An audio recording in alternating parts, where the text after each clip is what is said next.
All right, in order to start working on our website, we'll have to create some accounts. So the first account I need you to create is a WordPress account. So head on over to wordpress.com and just, do the things you do when you create an account. Go to get started. Well, you obviously can't do sign in unless you have it. And what it'll actually do is it'll guide you through choosing a name for your page.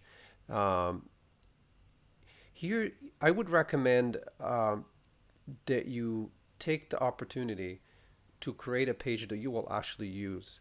Sometimes students in the course create kind of silly um, looking pages, or maybe they're even pages, let's say personal web pages, but they sort of like turned it into a bit of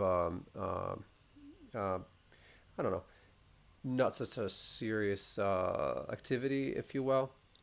Now, it doesn't mean it has to be serious, as in, uh, deep and profound, but I would say this: if you are a musician, if you're a music student, the chances are, um, unlike probably many of the students that you know in other areas, you actually are also working as a musician.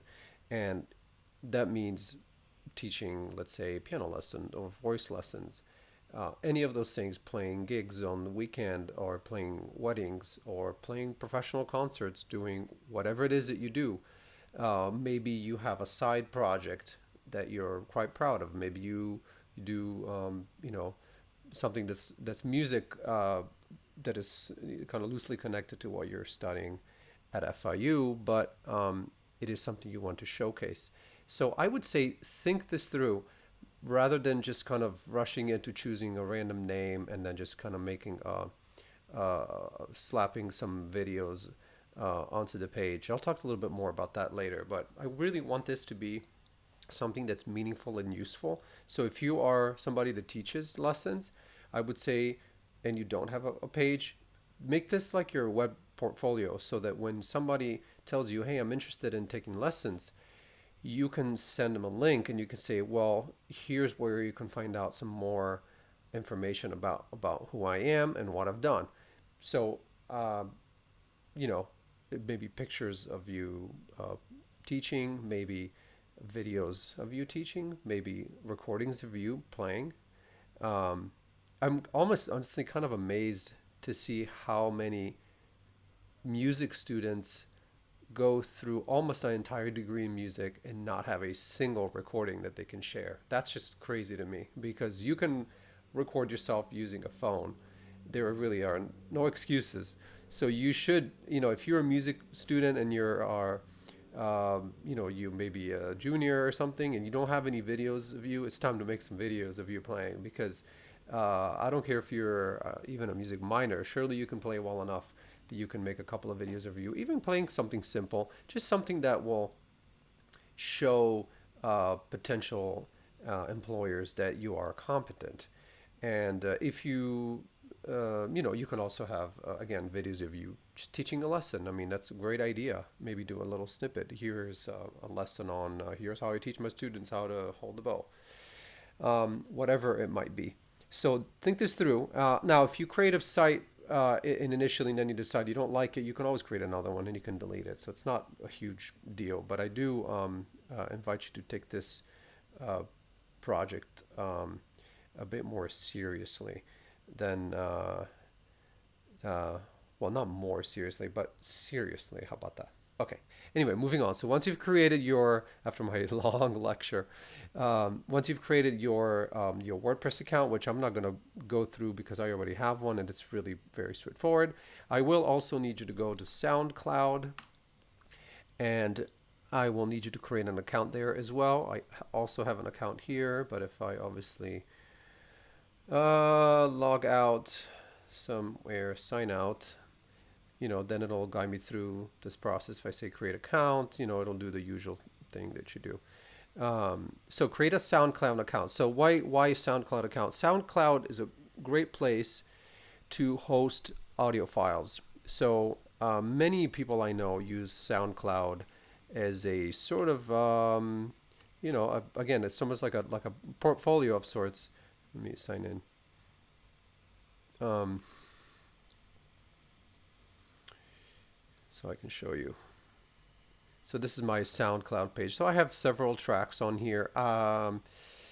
There also then it links to other, so it's got a like bit of a social media component too. So other people that you know, their tracks will show up here. But if you go to my page specifically, you will see something that looks kind of like a website, and there are all kinds of tracks here that you can just press a button and listen to. Now, so this is very, very nice and very convenient. One of the great advantages of this is that it allows you to upload a fairly substantial amount of files. Now, they do have a pro version now, so there is a limit to how many tracks you can upload, but I haven't reached that limit, and I have quite a few pieces on here, so that's not really a big deal. But one thing that's really cool about this is once you have a track up here, you can then you can link this to your website. So if I go to my website, I actually just added a page called Sound and Video, just to give you an example. I didn't have any sound on my website. Reason being is I basically keep it separate. I have a SoundCloud page, I have a YouTube channel, and I have my personal website button where it says contact. I have links to that. I don't have a link to my YouTube channel. I should add it on there. Anyway, so if I go to Sound and Video, what I see is what I have is basically I literally just pasted the link to this one little playlist, and just like that, you get like a play bar that a playing back device that you can just press play and go through the tracks. Now, this is, mind you, here's what's important. These tracks are not actually hosted on my own web domain. They are actually on SoundCloud. So when I click on this is actually playing through SoundCloud. So this is a great advantage because, as I mentioned, if you have a WordPress.com website, you won't be able to upload tracks. So this is a great way to get around it. And to be quite frank, this works a lot better anyway, because if you were to upload your own track, then you would have to also add a player on there.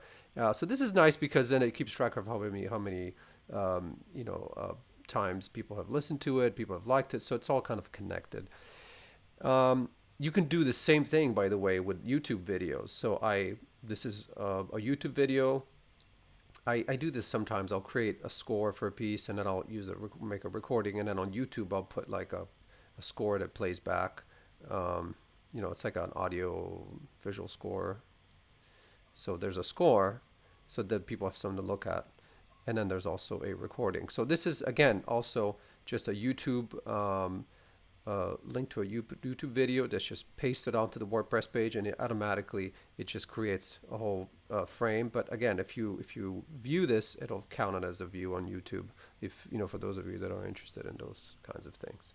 So I diverge a little bit. So SoundCloud account for sure. And while you're at it, well, you should also make sure you have a Gmail account, which then